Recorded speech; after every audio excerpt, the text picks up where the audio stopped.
Começa agora o programa que dissipa mitos e enfrenta até os temas mais difíceis do mundo da cerveja. Apresentado pelo grão-mestre das piadas ruins, Henrique Boaventura. Posso falar a besteira que eu quiser aqui, que tá tudo em casa.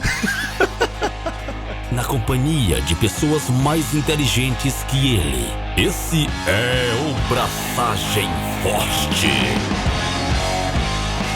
Alô, Leute, Henrique Boaventura aqui. E será que já chegamos no pico da papagaiada ou ainda tem mais pra onde ir nesse universo bizarro da criatividade cervejeira? E eu trouxe um jovem encrenqueiro para falar disso aqui conosco. Vocês já conhecem o Josué Zonta. Zontinha, nosso querido Zonta. Por favor, meu jovem, te apresenta aí pro pessoal. Fala, pessoal, tudo bem? Aqui é o Zonta, o tal do encrenqueiro que o Henrique fala aí.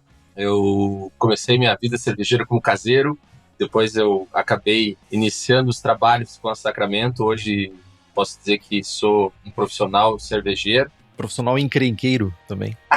E gosto de experimentar coisas novas. Gosto da criatividade cervejeira, gosto de brincar com ingredientes. E essa eu acho que é a minha pegada, assim, no mundo cervejeiro. É a marca que tu vai deixar no mundo cervejeiro, é a criatividade, é isso? É jogar coisas estranhas na cerveja.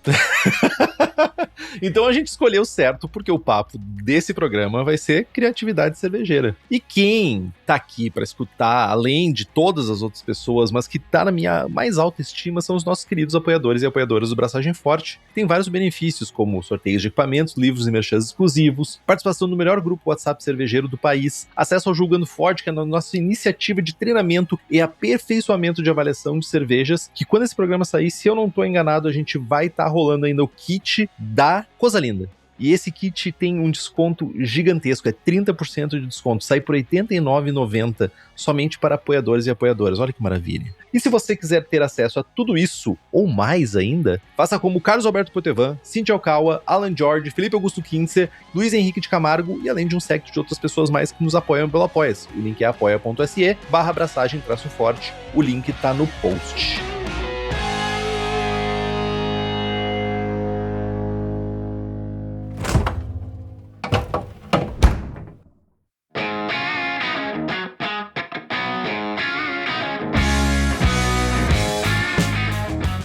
Assim, vamos lá. Primeiramente, né? Vamos adentrar no mundo que eu não habito. Esse mundo eu não habito. Eu não sou uma pessoa criativa. Eu tenho uma dificuldade, uma barreira para ser criativo. Eu gosto de replicar coisas clássicas. Mas essa pessoa que está aqui entre nós já fez coisas como, recentemente, a Big Boy, que é uma parceria com a Dude e a Sacramento, que é uma Danoninho Inspired Cream Sour. Isso aí.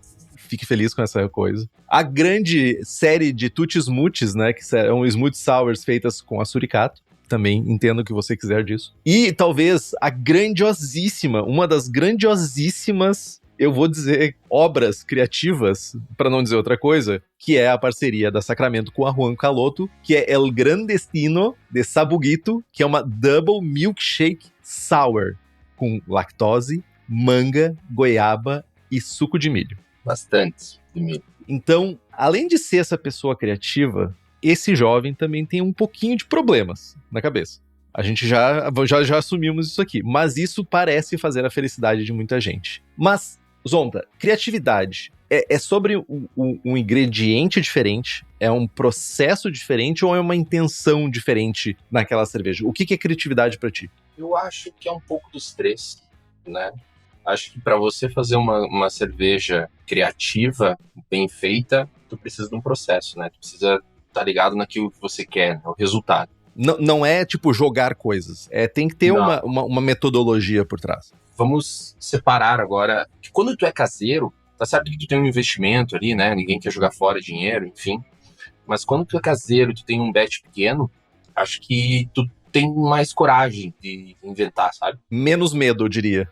Menos medo, lógico. Tem menos valores agregados ali, né? Sim, total. Então, no momento que tu profissionaliza isso, tu tem um pouco mais de medo, assim. Um pouco mais de receio em dar errado, tá? Isso bloqueia muita gente. Eu sou um cara que acabei aprendendo a lidar com esse medo entende? Pensando no resultado final. Ok. Então quando eu desenho uma cerveja, eu já penso no que eu quero no final dela. Então eu quero esse resultado aqui. Então durante o processo, às vezes acontecem algumas coisas que a gente tem que lidar, né? Então a polpa tal não está disponível, a polpa tal vou ter que fazer uma substituição. Às vezes acontece, tu tem que saber lidar. Então eu acho que esse é o grande diferencial de cervejas criativas, tá? Uhum. Às vezes aquilo que tu programou não vai ficar da forma que tu queria, né? E daí tu tem que lidar com o fator de como que eu posso chegar naquilo que eu tinha programado, mas por outro caminho. Não sei se me fiz claro, assim. Total. Mas é um pouco complexo isso. Você entender que, bom, eu quero uma sour, e a minha sour eu quero combinar coco e framboesa, entendeu? E daí a forma como eu programei o coco não deu certo, sabe? Não ficou legal. Soltou a framboesa, cobriu o coco, ou vice-versa, né? E como é que eu faço essa correção? Como é que eu faço para aquilo que eu programei, para aquilo que eu queria acontecer? Às vezes não acontece e a gente tem que voltar atrás e pensar, bom, não aconteceu essa combinação, não deu desse jeito. Às vezes eu fiz com coco ralado, não rolou, e eu vou ter que partir para outro jeito de colocar o coco. Enfim, tu tem que estar com essa cabeça aberta, sabe? Para conseguir entregar um produto final legal, né? Eu acho que é por aí. Então, assim, a pergunta é sobre criatividade de diferentes ingredientes e processo. Uhum. O que tu me traz é que parece que muitas vezes o processo também faz parte de mãos dadas com o ingrediente. Às vezes o ingrediente que tu usa vai necessitar de um processo diferente, vai necessitar de uma camada diferente que tu não tem na tua cervejaria para, sei lá, tem uma New England IPA, por exemplo, uma Hazy IPA que tu tem, que não tem um processo, sei lá, de tu ter que fazer uma filtragem bizarra porque tu usou uma carga gigantesca de marshmallow, por exemplo. Então, as coisas andam de mão dadas, né? Então, não é somente ingrediente, a criatividade do tipo, vou colocar aroeira na minha cerveja, mas também é como que eu vou fazer para aquele ingrediente aparecer da maneira que eu quero, com o equilíbrio que eu quero, pensando naquela ideia final que eu tenho lá da cerveja no copo, né? Cara, tu tem que... Quando tu lida com cerveja, tu tem que lidar ainda mais com o fato de você não seguir uma receita 100%, porque a cerveja extrema ou a cerveja criativa, ela não é basicamente você seguir a receita e entregar a receita e chegar até o final da fermentação. Se a fermentação der tudo certo, ok. Entendeu? Porque a cerveja em si, ela é isso, né? Eu acho que a grande magia, ela acontece durante a fermentação. Então, você faz a receita certinho, você segue o processo direitinho, entregou pra fermentação direitinho, vai te dar uma cerveja. Certo. Cerveja legal. Se tu sentou tudo direito, se você fez todos os processos certinho, tu vai ter. A cerveja extrema ou a cerveja criativa, ela não tem isso, cara. Ela não tem isso. Porque você vai lidar com ingredientes que eles não se comportam sempre da mesma maneira. Ah, isso é interessante. Inclusive, cervejas extremas são muito difíceis de serem repetidas, né? Elas são difíceis, mesmo seguindo receita. Porque tu tá trabalhando, eu acho que é como se eu fosse lidar, vamos usar aqui alguns exemplos assim, cara, como o vinho, né? O vinho tem a questão de 2019 diferente de 2020, né? Aquele lote, o terroir, aquele ano deu mais sol, deu uma diferença, enfim. Eu acho que isso também acontece na cerveja extrema, né? Por exemplo, a primeira Sabuguito, ela foi feita com polpa, né? Então ela foi feita com aquela polpa congelada mesmo, né? Polpa de que exatamente? Porque tem manga, goiaba, tem milho. Polpa do quê? Do milho? O milho é suco, né? Milho é suco. Ok. Isso. E as frutas foram polpa. Ok. E daí teve uma evolução no meu fornecedor, e ele começou a me entregar bombas agora. Ele consegue entregar a bomba e essa bomba fica líquida, vai pra dentro. Então não tem aquela... É mais fácil de trabalhar e tal. Só que o resultado dela é diferente, entende? Eu descobri que aquele 5 litros, aquele galão, ele não é tão concentrado quanto a polpa que vem naquele blocão congelado, entende? Mesmo eu uso. Precisa de mais pra chegar no mesmo resultado. É incrível, cara. Então tu entende que são coisas que a gente vai aprendendo fazendo também. Então não tem uma receita específica para aquilo. Tenho cerveja sempre, quando eu trabalho com cervejas extremas, eu tenho que ter esse cuidado. Muito do que eu faço de cerveja criativa, eu tenho que ir provando e entendendo ela no tanque, cara. Então isso é muito legal, sabe? Eu gosto dessa parte, é isso que me envolve, sabe? É o poder provar no tanque e dizer assim, e me provocar De tipo, puta merda, tá faltando um ingrediente tal aqui. O que eu vou fazer? Preciso corrigir. Como é que eu vou corrigir? E já começa aquela, como é que eu vou fazer? E daí fica aquela noia na cabeça. Vou dormir com isso, sabe? Cara, como é que eu vou botar? Não tá fresco, eu preciso deixar mais fresco. Isso é legal, isso me provoca, eu acho que é essa grande diferença, sabe? De você não ter a mesma receita, sabe? Por isso que era uma coisa que eu provocava muitos caseiros. Eu dizia, cara, é muito legal que você tá fazendo só tua Cream Ale. E é muito legal que você aperfeiçoou a tua Cream Ale. Mas tu precisa abrir o teu leque. Porque é ali que tu aprende, cara. Entendeu? É ali que tu aprende. Mas aí que tá um negócio. Daí é que precisa ir pra um outro extremo. Não, ele pode, cara. Não, tô brincando. Ah, o papo aqui é criatividade. O extremo pro cara que só faz a Weiss é uma IPA. Sim, total. Difícil lidar com uma IPA também, cara. Não é fácil. Por exemplo, assim, ó, se a gente for falar em criatividade e extremismo, a New England IPA, ela é um extremismo, né? A gente vinha num mercado que a gente trabalhava com 5, 6 gramas litro dry hop e de repente a gente começou a trabalhar com 20 gramas, 24 gramas, 30 gramas. Então ela não deixa de ser uma cerveja extrema. Porque a gente tem que aprender a lidar com aquilo ali, com aquela quantidade, com aquele... tipo assim, ó, cara, eu não posso de jeito nenhum ter oxigênio. Aí o cara começa a ficar um noiado do oxigênio, entendeu? O cara quer respirar CO2 quase dentro da fábrica, assim, porque ele sabe que aquilo ali pode destruir tudo que ele pensou, né? Então não deixa de ser uma cerveja extrema. Não, claro. Só digamos que em algum momento tem a divergência entre extrema e criativa, né? Eu posso ter uma cerveja extrema sem ser criativa. Eu posso estar só simplesmente levando ingredientes a um nível maior, mais amargor, mais álcool, mas não necessariamente explorando a criatividade. Eu tô pegando e elevando a régua, por assim dizer. Sim. Mas olhando aí, aproveitando, né, a gente tem o papo aqui é muito com caseiro, mas lógico que a gente também acaba falando desse mundo profissional, né, comercial da coisa. Ainda assim, eu vejo aqui nessas cervejas que a gente trouxe, eu vou falar muito das tuas cervejas, a Tutti Smoothie ou a Cream Sour que tu fez recentemente com a Dude, ou ainda a Sabuquito, tem algumas relações, uma relação ainda com a realidade, né? Não é uma realidade de cerveja, no caso que eu digo, né? Ainda tem toques da cerveja, ainda tem ali uma realidade de cerveja no copo. Por mais que me doa falar isso, mas ainda tem um direcionamento. E aí tu vê algumas outras cervejarias, principalmente cervejarias fora do Brasil, tu vê umas paradas que são muito bizarras, do tipo cerveja que parece um slush, aqueles tipo, parece realmente tu tem que apertar a lata pra sair, senão não sai. É outra parada assim. E eu me pergunto, aí, Zonta, onde é que termina a criatividade de tipo, eu quero fazer uma parada, sei lá, eu quero fazer uma cerveja inspirada em Danoninho. Beleza, uma cerveja inspirada em Danoninho. Em que ponto que começa um rolê desproporcional de papagaiada, talvez olhando só pro marketing, saca? Tipo, sem pensar no, tipo, em sair um resultado bom. Qual é essa linha que divide as duas coisas? Cara, eu acho que é o ponto de você não conseguir servir, ou o ponto de ficar intragável, sabe? Ou o ponto de ser mais baboseira do que produto. Eu acho que é isso, sabe? Mas tu enxerga isso também? Tu tá enxergando isso no mercado? Sim, eu enxergo. É aquele lance assim, ó, quando tu tem o A que criou, né? Então o cara foi lá e fez, vamos botar nome aqui, o João fez uma serva e daí o Pedro, ele quer superar o João, entende? Então ele quer deixar mais grotesco, mais exuberante, mais chamativo do que o Pedro quer ultrapassar o João nessa questão e às vezes o Pedro se perde. Acho que é mais ou menos isso, sabe? Então, acho que tem que ter um cuidado, assim, cara, de você entender até onde tu pode ir, né?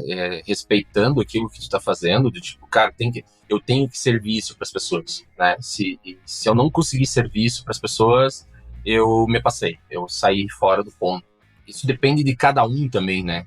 Porque, por exemplo, tu tá falando da Big Boy, dessas que tu citou, ela é a mais extrema. Ah, é? Né? Por mais que essa burrito seja a que mais rompeu, que mais fez barulho por causa do milho, do suco de milho e tudo mais, mas ela ainda servia aquela espuma branca, a Tutti também, entende? Por mais que ela fosse chiclete e tal, e o Big Boy ela já é mais extrema, ela já mais... Tu olha no copo, ela lembra mesmo uma batida de Danoninho, entende?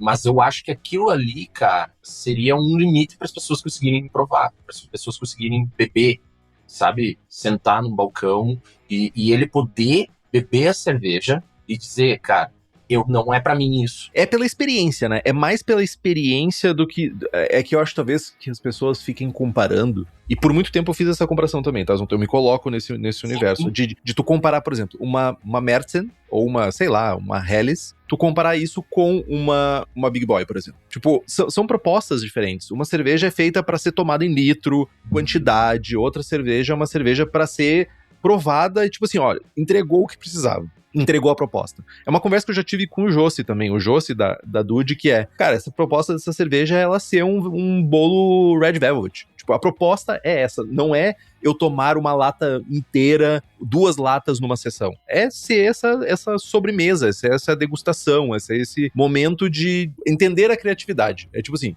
mas não necessariamente é pra ti, entendeu? Cara, sabe quando tu tá no mercado e tu compra alguma coisa, sabe... Eu preciso provar isso aqui? É aquilo ali, cara. Tu tem um doce que tu comeu a vida inteira e aquele doce era de banana.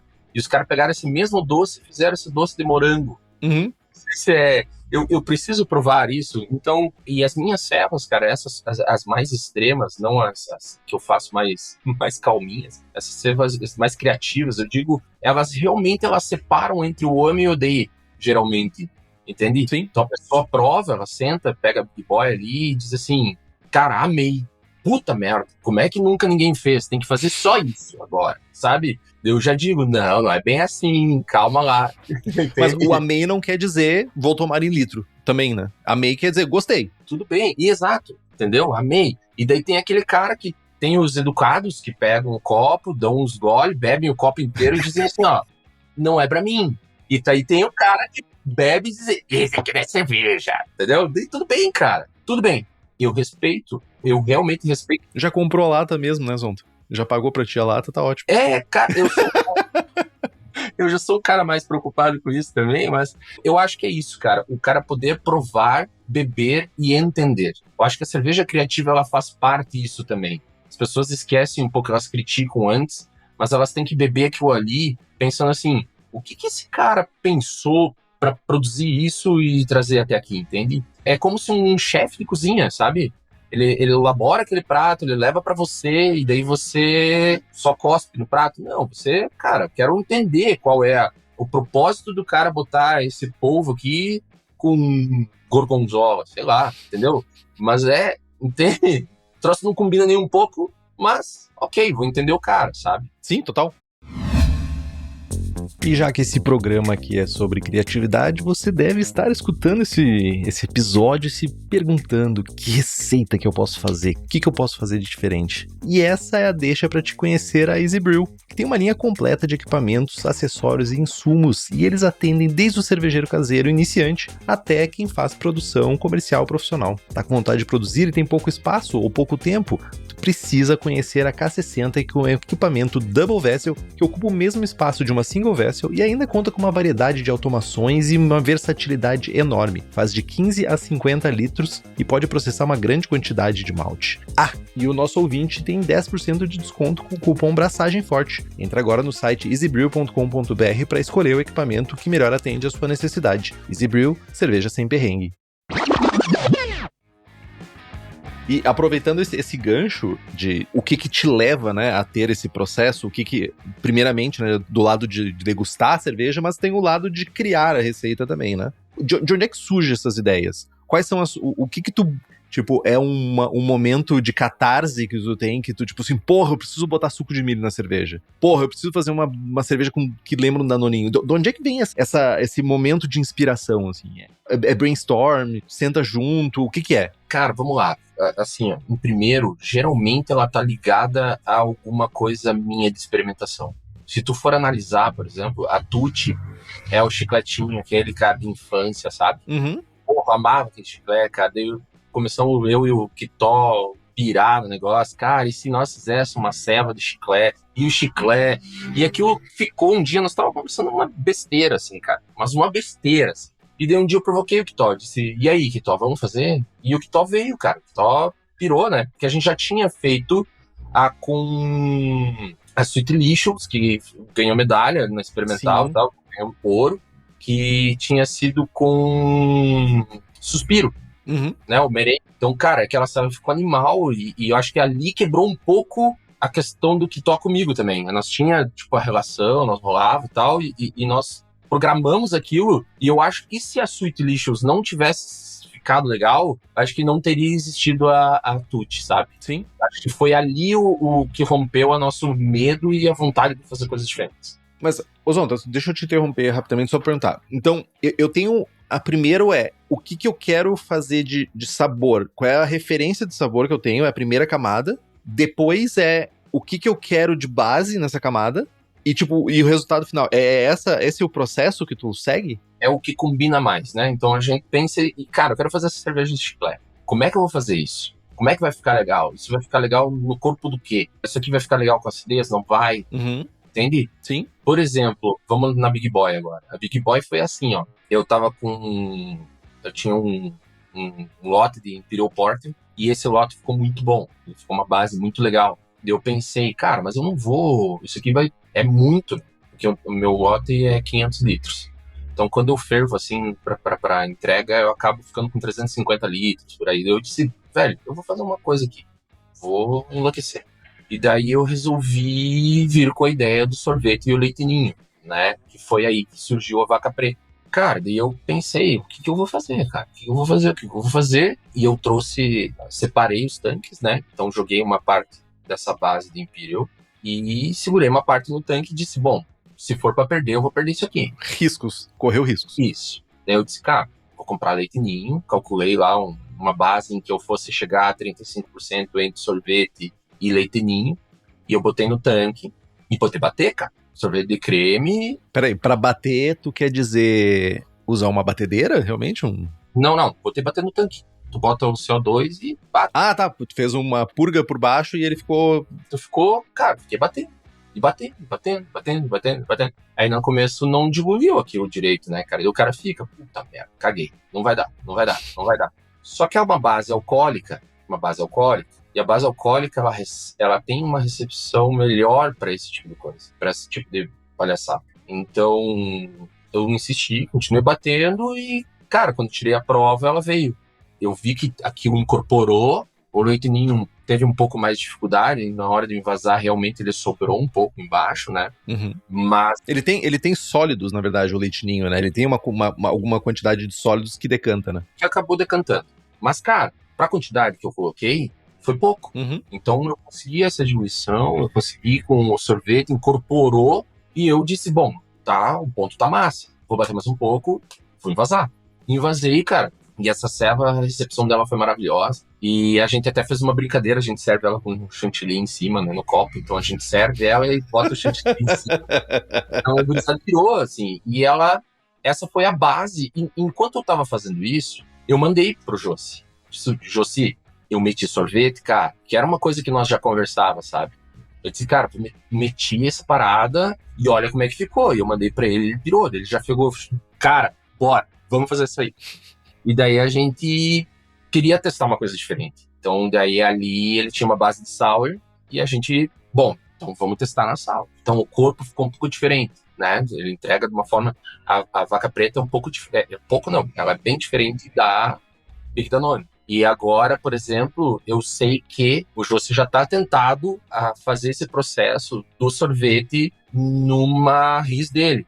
E eu acho que vai ficar brutal, porque as RIS dele são todas muito potentes. Sim, licorosas, potentes, tudo isso. Entende? Então isso lembra, cara, voltando à tua pergunta lá, lembra aquelas coisas de antigamente, tipo, pô, como nasceu a Sabuguito? Tava em São Paulo, tu conhece os Caloto? Não tive oportunidade. Eles são excêntricos ao ponto, assim, cara. Eles são pessoas, figuraças, assim, cara, que se você ficar com eles... Cara, eu doía aqui, ó, de tanto rir, né? São duas pessoas magníficas. E a gente começou, cara, precisamos fazer uma ceva junto. E, sei lá, eu acho que foi o Calote que chegou e disse assim, ó, eu curto suco de milho. Do nada, cara, assim. E nós, mano, suco de milho, velho. Suco de milho do caralho. Daí eles tinham um suco de milho na cervejaria lá guardado. Acho que eles gostam pra caramba. E a gente começou a rir, botar suco de milho numa sour. É isso aqui! Nós estávamos completamente embriagados. É uma boa fonte de criatividade, de passagem. Né? E daí aquela coisa de... Tu viu que remeteu de novo à infância, o negócio do suco de milho que a gente gosta, pá, daí o chiclete, daí o Danone. Então ela tem essa questão Se o Dani tivesse aqui, o Dani da narcose. Da narcose, ele... Dani Gil. Porque vocês têm paladar infantil. Ele diria isso mesmo. Ele diria. Mas, cara, entende? Eu acho que é mais ou menos isso. Tem um valor afetivo. Entendi. Né? Quando ela surge, quando ela nasce. E vocês, quando vocês fazem isso, sempre num lote, tipo... Não tem aquele lote de 20 litros, não tem um lote de menor, é sempre já no rolê grande, assim? Cara, o Josso, ele é meio professor Pardal, né? Ele já é mais comedido do que eu, por exemplo. O Kitó também era assim. Então eles fazem lotes ainda menores. Tu vai no porra-louquismo total. Eu já tenho um pouco de... Eu sou ansioso, né, cara? E eu sou ansioso e preguiçoso pra fazer cerveja em casa. Eu acabei, cara, abandonando completamente, porque a vida começa a atropelar o cara. O cara faz tanta cerveja, o cara tem outros negócios, outras coisas. Não sobra muito tempo pra ele pegar e fazer um lote menor e tal.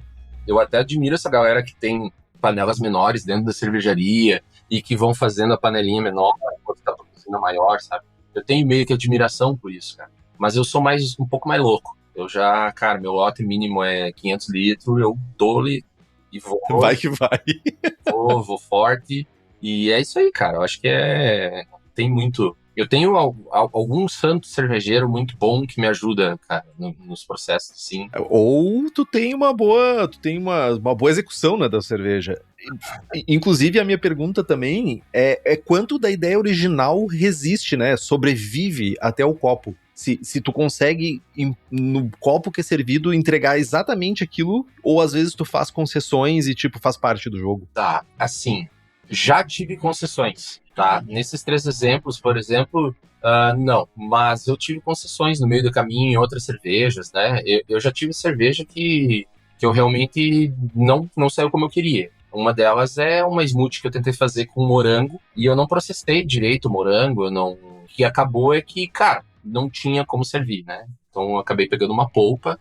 Essa polpa tinha muita sementinha, né? Ela acabou ficando... E eu usei demais, quis exagerar demais e não deu certo. Então, às vezes, não dá certo. Foi ralo? Sabe? Cara, eu perdi algumas coisas... Como é que eu posso te dizer? Alguns barris ela decantou melhor e eu consegui servir. E os outros... Cara, não teve jeito de sair na torneira, não teve jeito de corrigir. Ah, sim. Top. Teve trasfega que salvasse, daí realmente perdi alguns barris. Tá. Mas aí é aquela coisa, né, cara? Eu tinha dividido ela entre uma de a Evil Papagalli, então eu tinha a base, né? Então eu fiz a base com o purê de abóbora. Essas foram todos os barris. Eu achei essa serva espetacular, cara, mas eu sou meio estranho. Faz pra ti, né? Cara, eu achei um fornecedor que ele tem uns purês e ele tem um purê de abóbora. Purê de abóbora in natura, assim, porque esses purês é pra papinha, então eles são purês 100%. Integrais. Só isso. Então eu cozinhei essa abóbora com as especiarias e tal, e deu muito bom, eu gostei demais do resultado, sabe? Era uma smooth pumpkin, né? Sour. Meu Deus.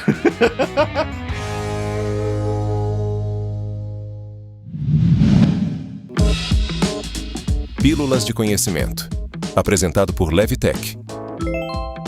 Quando a gente fala em criatividade extrema na cerveja, quase sempre pensamos em fruta, sorvete, algum condimento diferente. Mas esquece que o principal ingrediente criativo da receita é a levedura. Aqui na Levitec a gente adora usar levedura errada no lugar certo. Uma sour com levedura de Weizen explora o frutado natural da cepa, somado à fruta adicionada. Uma neipa com levedura belga se apoia não só na biotransformação do lúpulo, mas no perfil de ésteres da fermentação, que pode conversar com manga maracujá, cítrico, em vez de brigar com eles. E quem sabe uma IPA com levedura fenólica bem escolhida, aproveitando lúpulos de perfis mais condimentados ou herbais para criar camadas de pimenta branca, especiarias ou casca de laranja. A Levitec está aqui justamente para te ajudar a escolher o micro-organismo certo para cada tipo de loucura que você quer pôr no copo. Eu sou a Gabriela Miller, diretora técnica da Levitec Tecnologia Viva.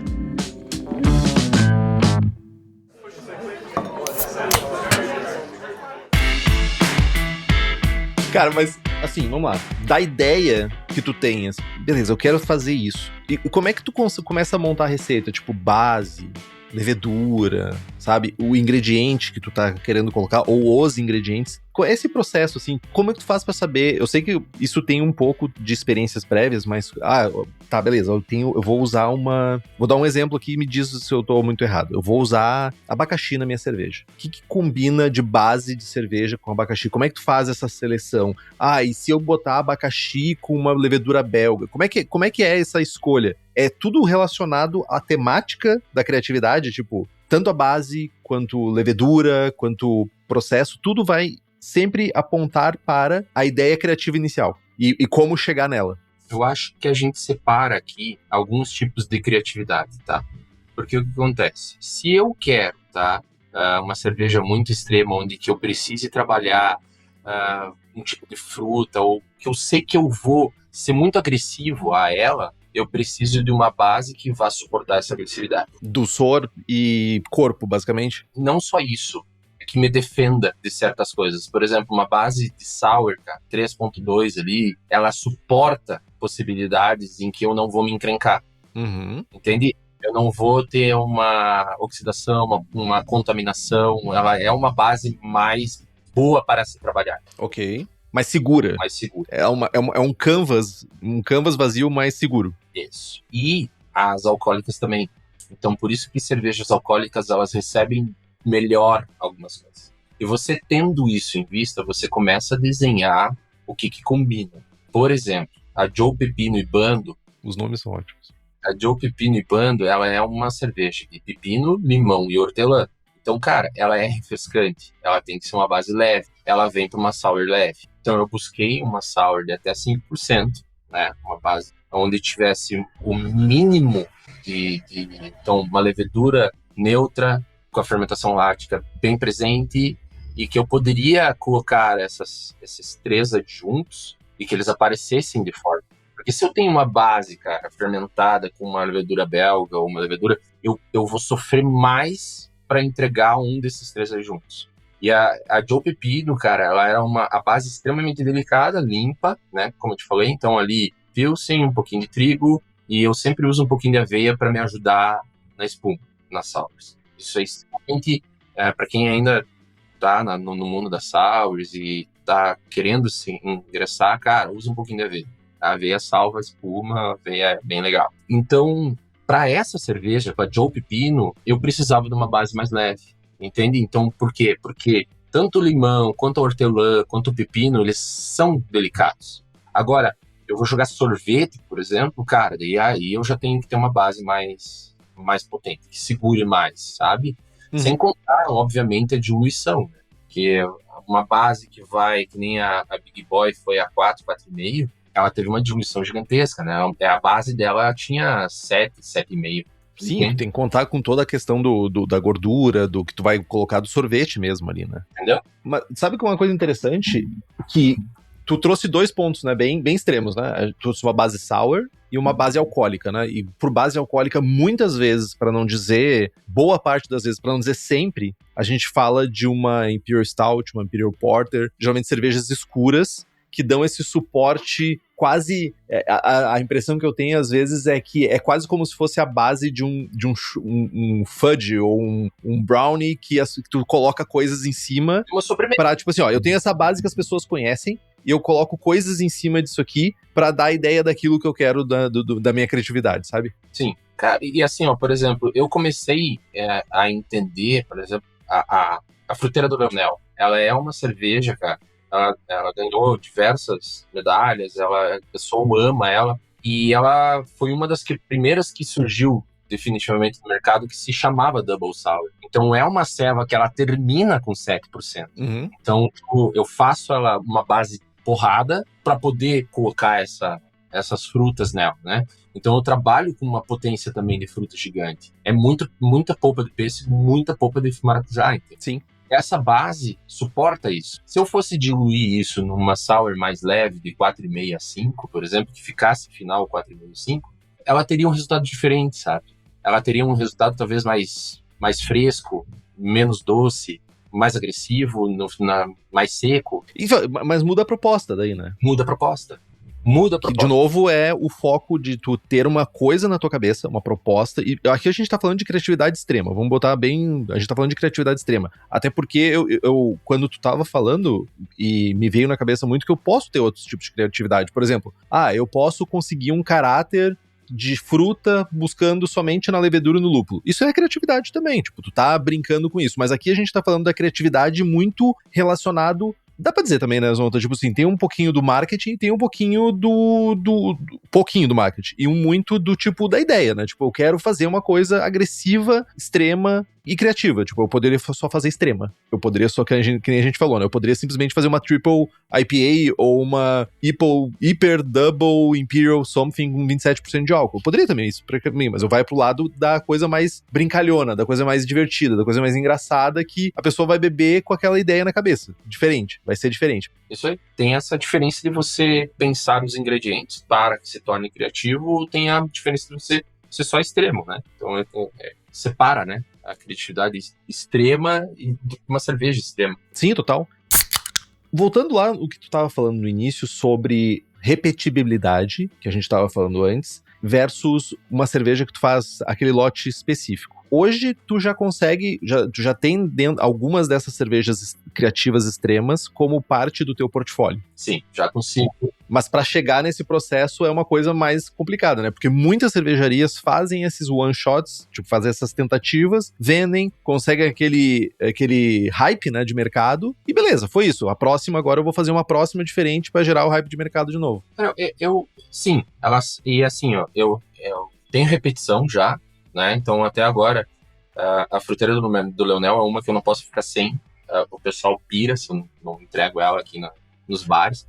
E eu consigo ficar muito próximo os lotes um do outro, tá? Acontece às vezes, óbvio, quando tu trabalha com uma coisa artesanal, isso é uma coisa que precisa ficar entendido, né? Nas pessoas que consomem o produto artesanal. Uhum. Se confunde muito o industrial artesanal do artesanal, tu entende? Então, foi muito aquela questão, assim, a busca pela repetibilidade e acho que tem aquela questão meio Eisenbahn no negócio, sabe? De que precisa ser sempre igual. Sim. No artesanal também. Então, o artesanal industrial, que é aquela indústria de 300 mil litros, 200 mil litros, 400 mil litros, ela precisa da repetibilidade para poder se manter viva e aberta, entendeu? Então ela busca estilos, ela começa a querer repetir essa situação. Só que o artesanal, cara, o artesanal mesmo, esse que a gente faz, que é o... Cara, eu digo que eu sou um caseiro com uma panela maior, só, né? Então esse artesanal, cara, ele tem diferenças. Aquilo que nós estávamos falando do terroir, da diferença de uma safra para outra. Então a minha fruteira do Leonel, cara, às vezes ela sai com mais pêssego. Sim, porque é sazonalidade, ingredientes. E não é um compromisso teu como cervejaria também, né? Não é. Mesmo usando a mesma quantidade. Tu entendeu? Mesmo seguindo a mesma receita. E cara, isso acontece... Eu vejo a gurizada discutindo muito sobre...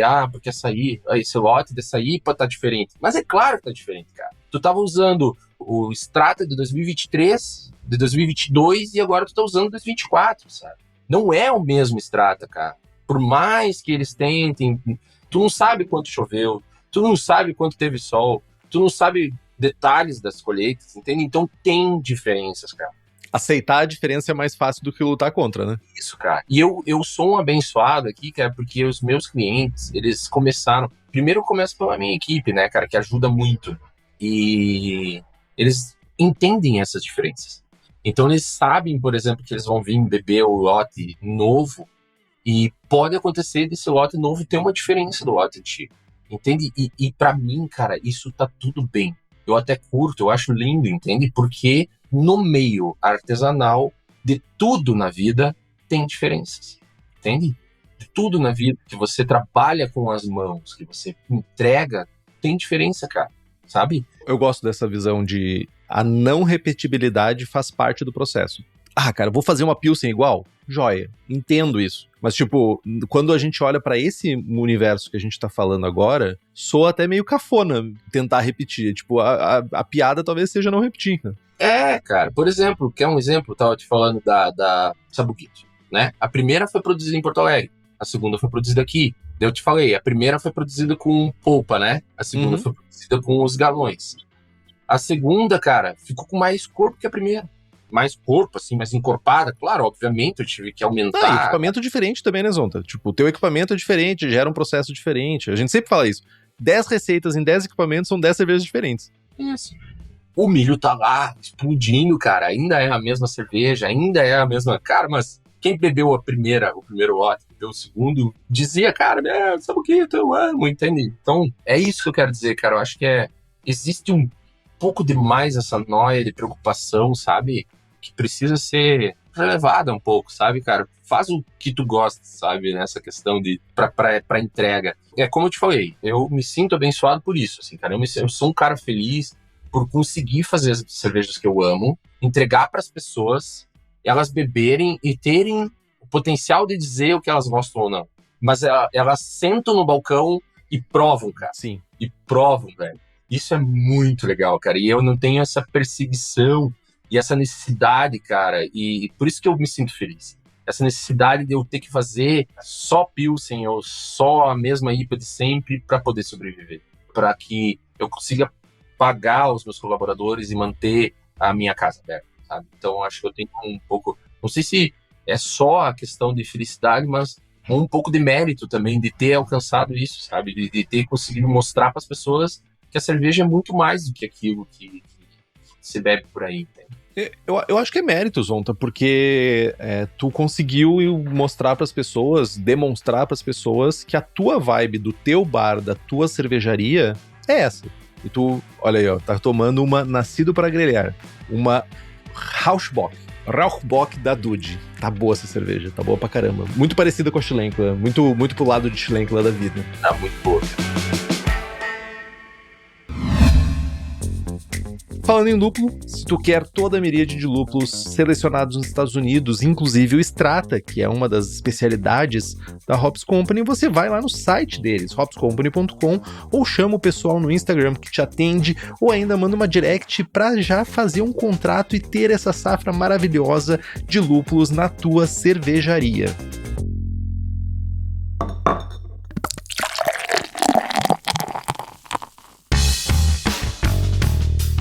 Zonta, já nos encaminhando mais, talvez a gente tenha um segundo momento para falar em outro programa sobre criatividade daí do outro lado, né? Criatividades talvez não tão extremas, mas eu noto, principalmente em concursos norte-americanos ou coisa do gênero, eu vejo que tem uma maior preocupação na criatividade.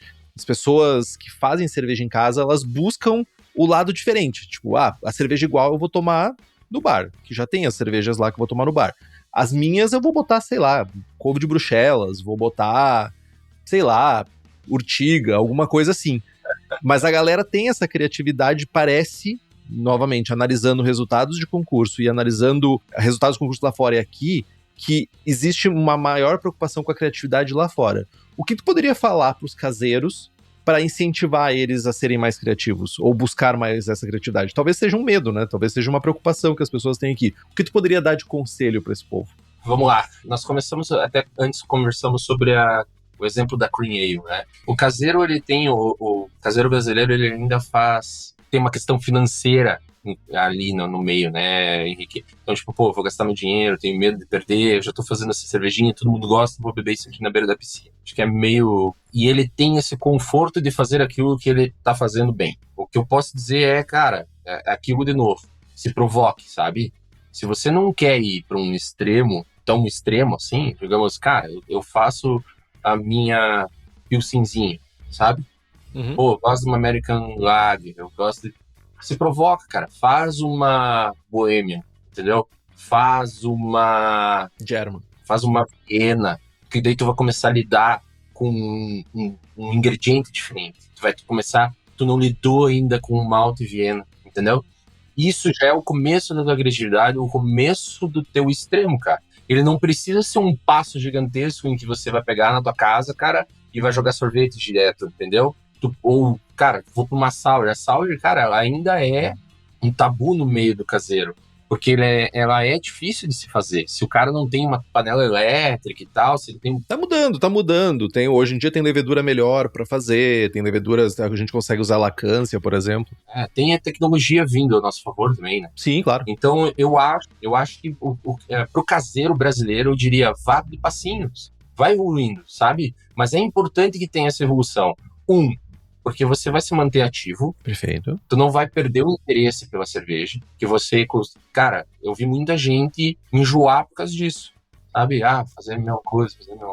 E cara, eu acho que é por aí. Começar de passinho em passinho, fazer coisas diferentes, mexer com... Até chegar numa papagaiada. Até chegar, cara. E vou te falar, velho, depois que tu chega, tu quer voltar. Porque tu já foi. Mas é o ciclo, né? É o ciclo, né? Tu vai pro extremo da Double Hazy IPA e volta pra fazer uma German Pils clássica. Mas pra tu fazer, cara, geralmente pra tu fazer isso, esse ciclo, tu tem que evoluir. Tu tem que ir pra frente.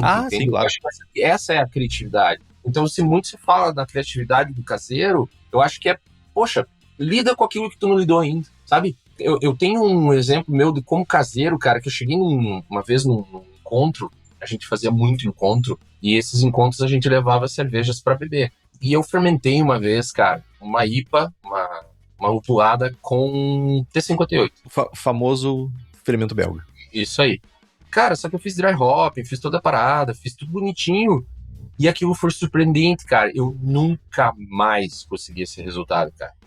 Te digo assim, nunca mais, cara. Tentei. Não chega. É um lote. É o lote que tu acertou. E o bagulho me provocou de um jeito gigantesco, porque eu cheguei eu entregava aquela IPA, assim, e os caras bebiam, tá animal, que gostoso, que massa, que bala, que tudo, nossa.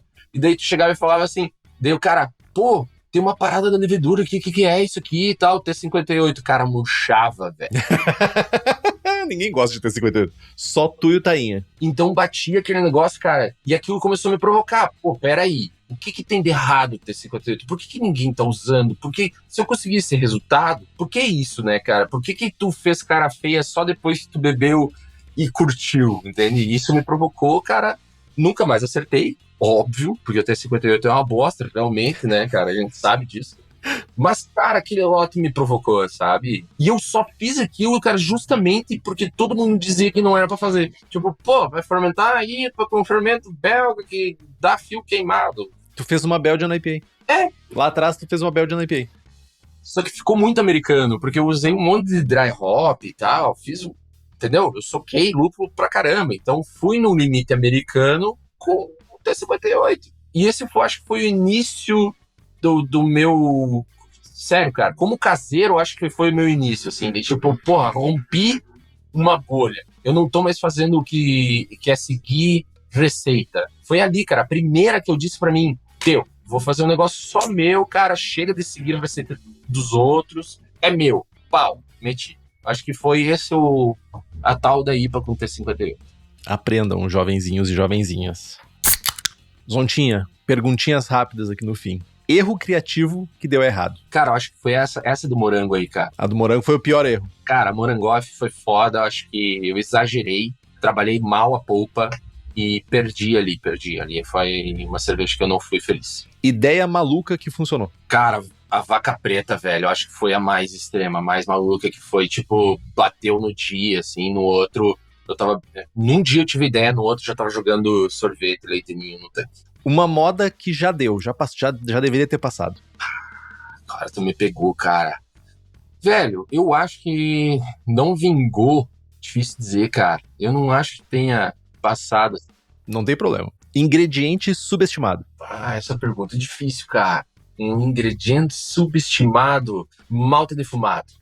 Porra, é subestimado mesmo. E um ingrediente superestimado. Agora, cara, eu vou comprar uma briga violenta. Mas é pra terminar o programa mesmo, vamos terminar com briga. Cara, um ingrediente superestimado, W3470. Meu desgraçado. Ai. Depois dessas, Zontas, tua mensagem pra encerrar o programa aqui. Cara, eu tô feliz demais em falar sobre isso, é uma coisa que eu gosto pra caramba, agradeço demais o convite, tá? Sempre que quiserem falar sobre ceva maluca, eu tô aqui. Eu continuo fazendo. Quem tiver dúvida, quem quiser conversar sobre isso, cara, eu tô totalmente disponível. É só me chamar, me acha lá no Instagram. Ou chama o Henrique, pede meu contato, enfim. Eu gosto muito de falar sobre isso. E até provocação, gurizada. Se tiver provocação, duvido que tu faça alguma coisa. Eu sou meio desses, assim, cara, que gosta de fazer coisa que os outros duvidam. Boa, Zonta. Eu que agradeço por trazer esse momento aqui. Acho que precisava de mais tempo, mas a gente pode conversar de novo, inclusive. A ideia é exatamente essa. Agradeço enormemente pela tua presença aqui. Nos siga no Instagram, estamos no Spotify, Apple Podcasts, YouTube Podcasts, Deezer, todos os agregadores. Se você gosta do programa, quiser fazer um review, isso significa muito pra nós. Compartilhe o episódio com seus amigos e amigas. Tem dúvida, sugestão de pauta, quer anunciar sua empresa ou seu produto, manda um e-mail pra gente, contato@abraçagemforte.com.br, ou ainda, manda uma mensagem pra nós. É isso, Zonta. É isso, meu querido. Braçagem forte. Braçagem forte.